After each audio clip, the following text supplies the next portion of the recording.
the Pet Milk Program with Fibber, MCGee, and Molly.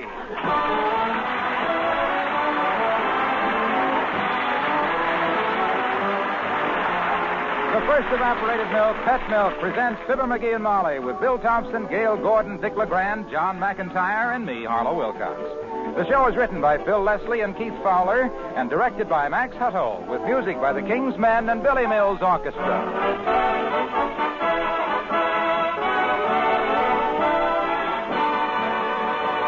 Whenever I hear someone say, those two were made for each other, I always think of coffee and pet milk. That's right. Coffee and pet milk really are made for each other. Made to blend together perfectly for coffee that's creamy smooth, mellow, satisfying.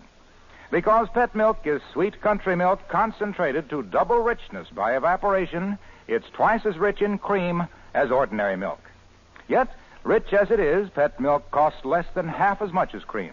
So you also save money when you use pet milk instead of expensive cream in coffee.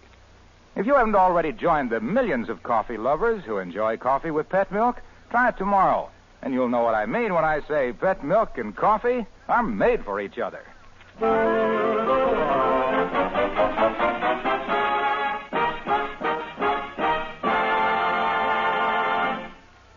Bathtubs sometimes make very strange noises when the water gurgles down the drain. But the strangest noise that ever came from a bathtub sounds like this. Oh, the moon shines tonight on pretty Red Wing. Yes, that bathtub was occupied by Mr. McGee of Fibber, McGee, and Molly.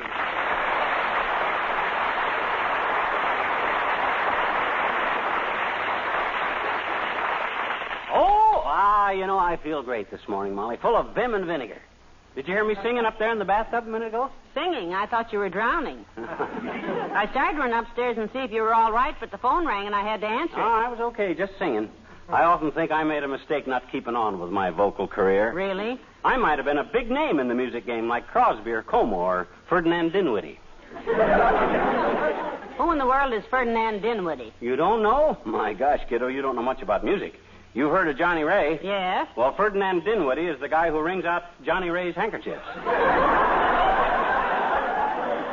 Well, I apologize for not knowing him. I almost didn't know him, too. Also for not knowing that you ever had a vocal career. Yeah, I did a lot of singing with Fred Nittany, the guy that I and him had a vaudeville act together from Starved Rock, Illinois. Well, I've heard you mention him. Yeah, I and Fred had a real novelty act. We had a little toy piano, see, and Fred hung it around his neck on a rope. I stood on my hands on Fred's hands, and he held me up in the air. Then he played the toy piano with his nose, and I sung My Mother's Eyes upside down.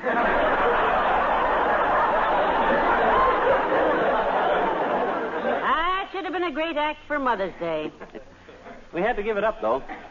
On account of when Fred held me in the air, my head was right close to his head, see? Yes, yes. I had a powerful voice in them days, and My Mother's Eyes was ruining my partner's ears.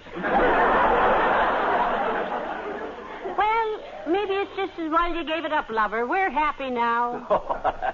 But I didn't give it up right away. After me and Fred busted up, I'd done a single for a while. Billed myself as Robinson Crusoe, the warbling beachcomber. Well, very catchy name. Yeah, used to come on dressed in a pair of torn pants with a life preserver around my neck and carrying a canoe paddle in one hand. A canoe paddle? Yeah, it wasn't very dressy looking, but coming mighty handy in the small towns. I cured many an audience of pitching tomatoes by batting them back up in the balcony with a bat. I mind one time I bunted a ripe cantaloupe into the second row and caught a fat guy right in the... Hold it, dearie. Come in. Good morning. Is Miss McGee here? Yeah, I'm Mr. McGee, Bud. This is my wife, Molly McGee. How do you do, I'm sure? Allow me to present my card. Oh, yes. William Harding, Apex Advertising Agency, 14th and Oak. Well, you're wasting your time, Bud. I got nothing to advertise. And if I did... No. That's not why I'm here. Oh? Are you the gentleman who sings? A good question. Well, yeah, I warble a little now and then. Nothing fancy, just bathroom harmony. May I hear your voice, please? Why, sure. Why not?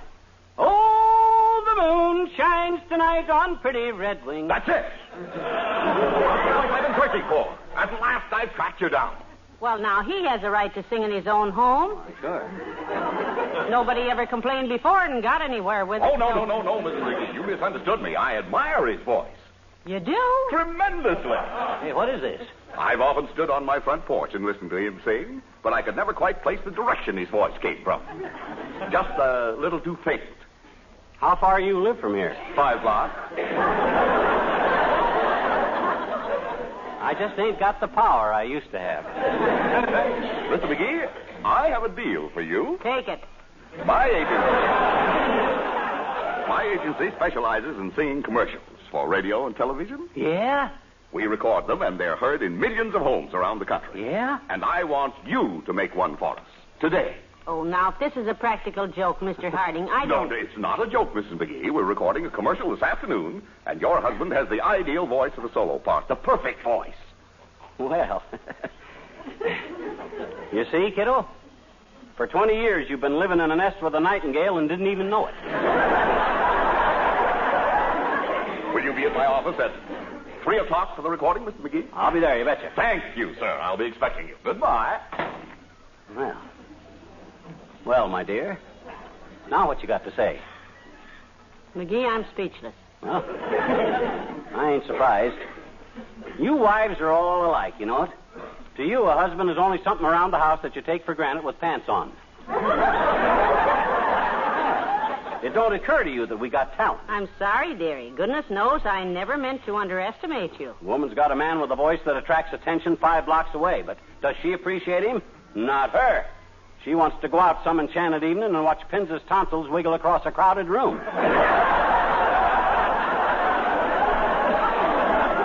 The fact that her own husband has got a... All right. Well... I said I was sorry. Now let it drop before I'm sorry I was sorry. Mother thinks you're wonderful. Come in. Good morning, Molly. McGee. Good morning, Mr. Mayor. Oh, hi, Latrivia. Boy, have I got news for you. You heard my voice? Yes. In fact, there are times when it seems that for the past 20 years I've heard nothing else. No, he means his singing voice, Your Honor. Yeah. Singing voice? Well, I must be running along. Only stopped in for a moment. No, hey, now. Wait a minute. You ain't heard the news. Let go of my coattail, McGee. Okay. But listen to me, will you? You're looking at a guy that I've just been chosen to be the star soloist of a singing commercial. You're making this up. No. It's really true, Mr. Mayor. A man from the Apex Advertising Agency came by and hired him just a few minutes ago. Yeah, he heard me singing my favorite ditty, Latriv. Pretty Red Wing. Ah, great old song. Oh, the moon shines tonight on Pretty Red Wing. How's that, boy? Won't that bring back memories the way I sing it? Oh, yes. Yes, McGee. Memories of my boyhood. Oh, sure. The sound of fingernails scraping across a blackboard.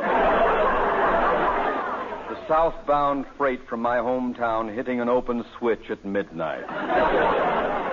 Memories of my dear old grandfather on Halloween, the time we set fire to his nightshirt.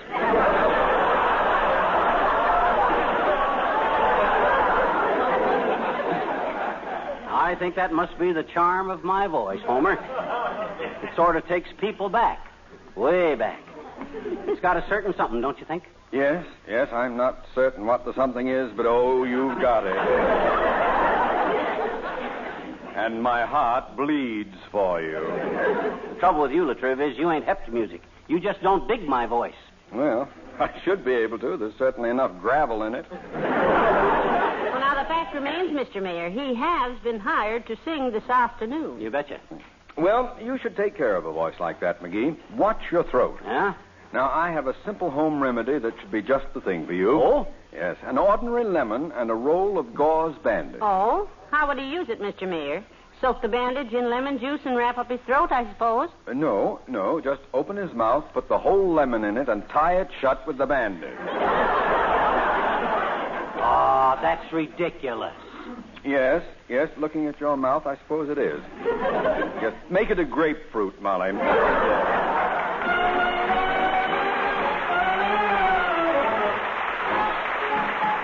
Billy Mills to the orchestra and Walking My Baby Back Home.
That's better. What on earth are you doing, dearie? Oh, I'm just limbering up my larynx.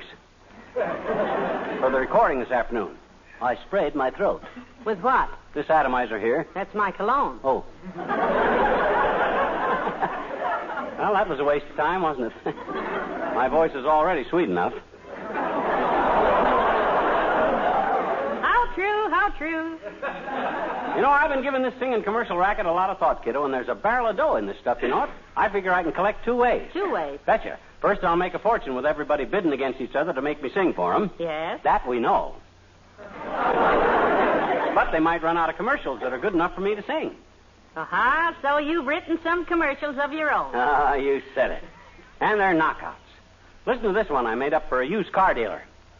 Buy a car from Laughin' Louie. He's the dealer that you need. Louie's motors may go bluey, but his laugh is guaranteed.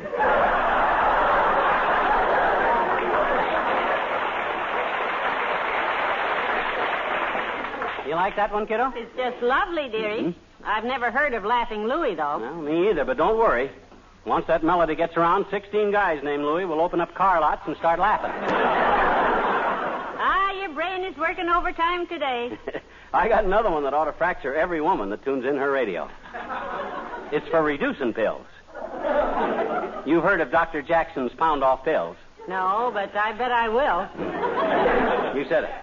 Listen, it goes, pound-off pills are perfect for May, Mary, Maud, and Myrtle. If you don't take them every day, pop goes your girdle.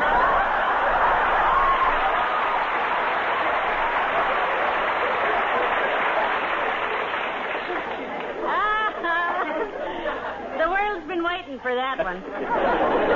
Undoubtedly. Well, hello, Molly. Hi, pal. Hello, Mr. Wilcox. Hi, Junior. You come just in time to get a big thrill, boy. You're looking at America's newest singing sensation.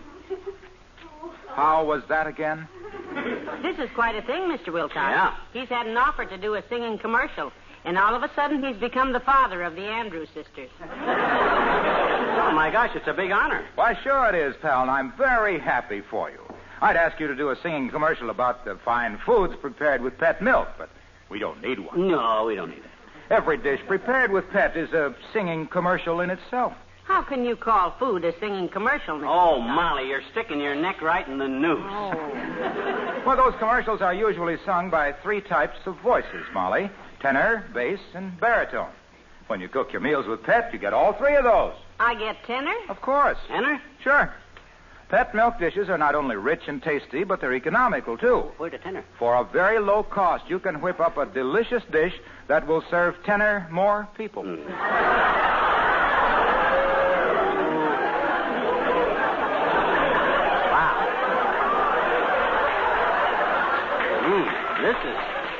This is one of them agonizing ones. Well, now, wait a minute.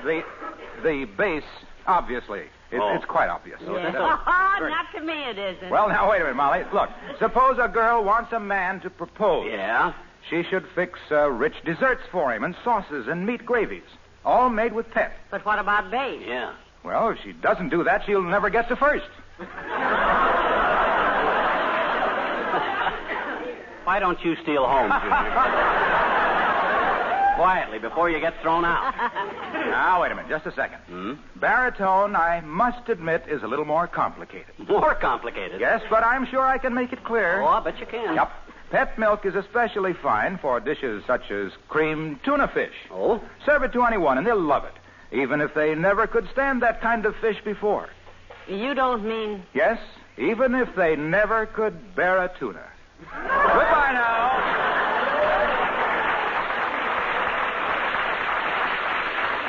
Boy, I wouldn't want to say this to Wilcox, but that poor boy ought to get himself a rider. The stuff he makes... Oh, well, it's not my problem. Dearie, don't you think you ought to give your throat a rest before you wear it out? After all, it's just an ordinary piece of skin. Well, don't you worry, Tootsie. Won't wear out that easy.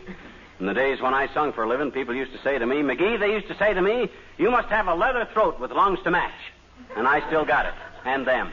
Well, that's that's a relief. You've read how Caruso used to show off by singing a real high note to a wine glass and busting the glass. Yeah, say, that must have been something to catch. Ha! Once I hit a high note about C or C+, that shattered 4 water glasses simultaneous. No, I can't believe it. They believed it down at the Bonton department store, kiddo. Happened right there in their glassware department. Old man McDonald, the president of the Third National Bank's wife, was holding them on a tray looking at them, and I just got a sudden urge to sing. So? So, I stepped up behind her and cut loose with my highest note. She leapt over a showcase, and all 4 glasses splintered when they hit the concrete floor. I was halfway down the escalator by the time... Come in. Well, hello, Ollie. Well, hello, Mrs., and the same to you, McGee. Oh, hi, Ollie. How's Trix? Oh, she's fine. Just had a litter of puppies. Who did? Little Sven's dog, Trix. Didn't you ask how's Trix? Oh, yeah, but I wasn't expecting an answer. Are the puppies cute, Ollie? Well, they're no world beaters, Mrs. See, Trix is a poodle, and the papa was a police dog. So we was hoping the puppies would have curly hair and long, straight noses. Mm-hmm. Instead, they got long, straight hair and curly noses. Well, I'm no poodle, but I got some news, too. Molly and I are going downtown in a minute. I got a job as a singer. Radio. Is that so? Yeah. Don't seem to excite you so much. Well, I'm not much of a music lover, McGee. Oh? Since my Christina was a little girl and the missus says she should learn to play the violin. So to keep peace in the family, I get her on. Was she any good as a fiddle player? McGee, she was used plain brutal. All she could play was something to call humoresque, but I don't see nothing funny about it. All day long, she scrape away on the little fiddle, squeak, squeak, squeak, squeak, squeak, squeak, squeak. I want to jump out of my skin and just leave it lying on the floor. Well, you should have made her quit, Ollie. Why didn't you put your foot down? I did, right on the fiddle. Oh. And that was the nicest noise it ever made. That ended the music around your house, huh? No. Then my boy Lars, he decided he wanted to be a musician, and he saves up and buys a tuba. Oh, that's worse than a violin. Yeah, uglier, too. Lars, he kept blowing away on it. Papa, papa. Lars, I say to him, one more whoop and you have trouble with your papa.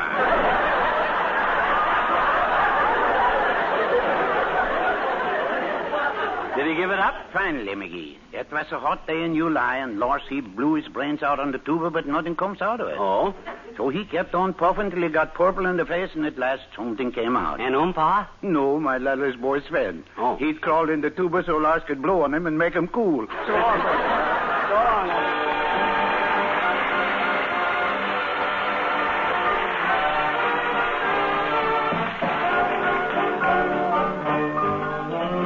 Men and Lullaby of Broadway. Come on along and listen to the Lullaby of Broadway.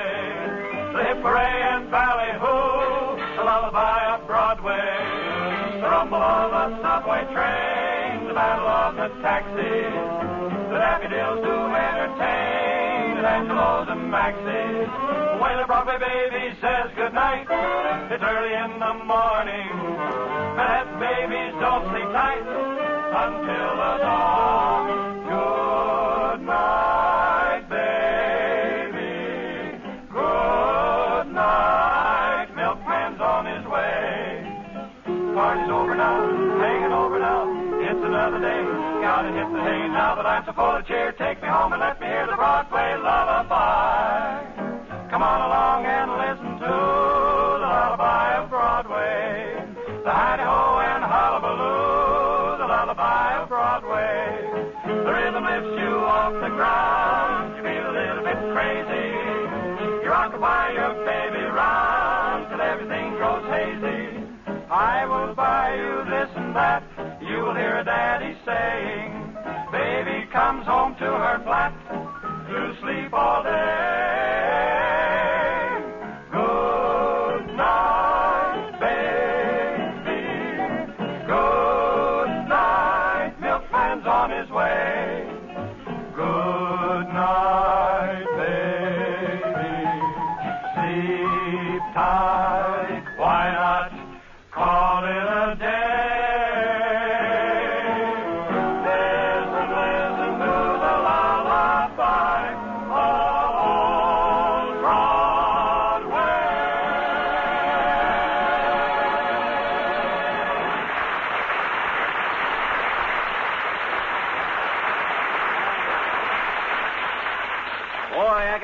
to get down there and get my hands on that micronome, Molly. I'll murder them guys this afternoon. You got the voice to do it with, too, dearie. I bet when that guy Harding finds out I can not only sing them commercials, but I can write them for him, too, he'll want to sign me to a big contract with options every year. You mean options? I mean options, where the salary goes up every year. This thing today is just a start, of course. You wait till my voice hits the airwaves, kiddo. These singing commercials will sweep the country. Well, it can stand a good sweeping, I'll admit that. But I doubt it. Oh, look who's coming. Hello, Mr. Oldtimer. Oh, hi, old-timer. Hello there, kids. What you doing downtown, daughter? Shopping? No, we came down Because they're having a big sale at the Bontown today. Here they got some mighty fine bargains. Yeah, well, we're not Says in the paper, weekend sale. Yeah? I'm going over there now and pick me out a nice weekend. I lost one Friday night. I ain't been able to find it. Must have mislaid it. Yeah. Well, that's very interesting. But not to us. I got to keep moving here. I'm due at the studio to make some records. For the radio, Mr. Oldtimer. He's going to record some singing commercials. Is that so? Well, sir, I was just saying to my girlfriend Bessie last night. Shut that thing off, Bessie, I said. We haven't seen Bessie for ages. How is she, anyway? Oh, Bessie's just fine, daughter. She used to be a radio singer herself at one time, you know. Oh, is that so? Back in the old days. Her and her sister, Essie. Yeah? Called themselves Bessie and Essie, the Mountain Duo. Yeah. Essie played the guitar, and Bessie just sat and bellered. Were they very successful? Well, they would have been, daughter, but Bessie had to quit. Her voice started changing on her. Yeah. When she got up to sing, you couldn't tell whether she was going to sing like a soprano or like a bass. You mean bass. A bass is a fish. That's Bessie, all right. Got a mouth on her like a buck-tooth mackerel. Well, she's a nice girl, and I know you're fond of her. My gosh, you've been going with Bessie ever since we've known you. How come you two aren't married? It's all on account of my health, Johnny. Your health? Yep. When I'm sick, Bessie don't want me, and when I'm well, I can outrun her. Okay. Go on.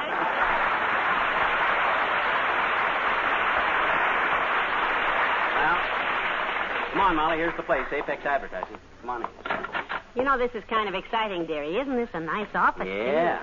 As soon as we find out what station your song will be on, I'll write Aunt Sarah and have her listen. I wonder which one of these doors is the recording department. I'm supposed to meet Harding in recording. Could it be that door over there, the one that says recording? Oh, that's possible. Now, let me sharpen up my tones a little first, and then we'll barge in. Oh, the moon shines tonight. Oh, there you are, Mr. McGee. All set for you. Okay, Harding, I'm ready. I want to tell you I've never been in better voice. He really hasn't, Mr. Harding. He always sounds this way. He's perfect, Mrs. McGee, perfect. Come right in. You want to come with him? Oh, I'd love to. I've never been in a recording studio before. Well, nice place you got here, Harding. Now, who are them guys down there by the micronome? Look like singers. Well, that's our quartet, Mr. McGee. Oh? They'll work with you on this commercial. Oh, swell. You hear that, Molly? He's going to use a quartet to back me up with. Sort of give me background, see? You've got plenty of background, dearie. Boys, this is the man I told you about. This is the voice. At ease, boys, at ease. Just relax. Don't worry about a thing. I'll give you that smooth oil burner type of singing, Harding. Oil burner singing? Yep. No clinkers. My gosh, don't you get it? Clinkers are sour notes. Oil burners, no clinkers. It ain't funny, McGee. Well, I ain't hired to make jokes. I'm here to sing. Where's my music, boys? Give me the music, somebody. Oh, you won't need any music for this one, Mr. McGee. Yeah? All I want you to do is to give us that great, pretty Red Wing, just like you sang it for me today. Yeah?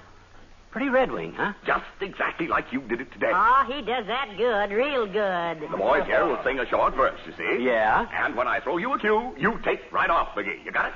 Oh, well, sure, but I... Okay. Quiet, everybody! Ready recording? All right, boys, this is a take. Hit it! Oh, Fagin's famous Fido food will fill your dog with bliss. So feed him Fagin's famous food or he will sound like this.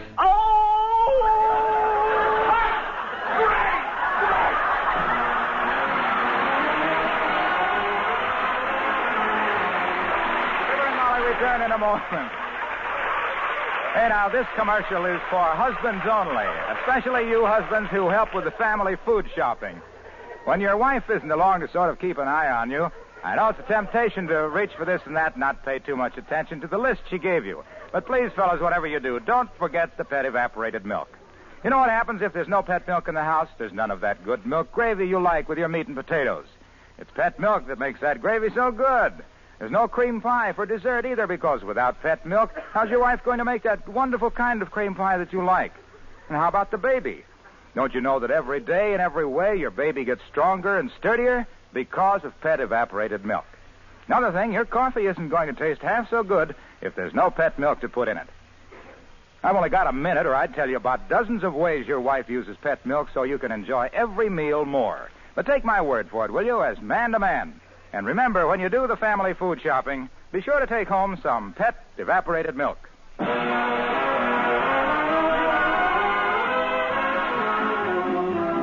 know, it'll be fun to hear your voice on the radio anyhow, dearie, even if it is just one note. Yeah. Did you get paid yet? Oh, yeah, I got paid as soon as I got through singing. Good. How much? $2, $5, $10? Nope. They give me an even 50, kiddo. $50? Cans of dog food. Oh! That's what I said. Good night. Good night, all.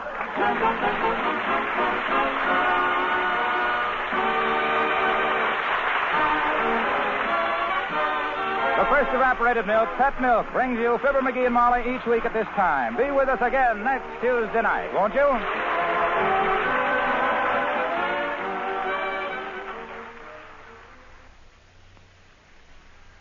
There are some things that your best friend will tell you, but taking your friend's advice is sometimes quite another matter, as young wife Sally Carter discovers in the story of the week called Sally and Her New Neighbor on Pet Milk's Mary Lee Taylor program next Saturday morning. Right after the story, you'll hear Mary Lee Taylor's nationally featured recipe of the week for Peach Angel Salad, a smooth, creamy salad that can easily double as a dessert. Don't miss the big double feature Mary Lee Taylor program next Saturday morning over NBC.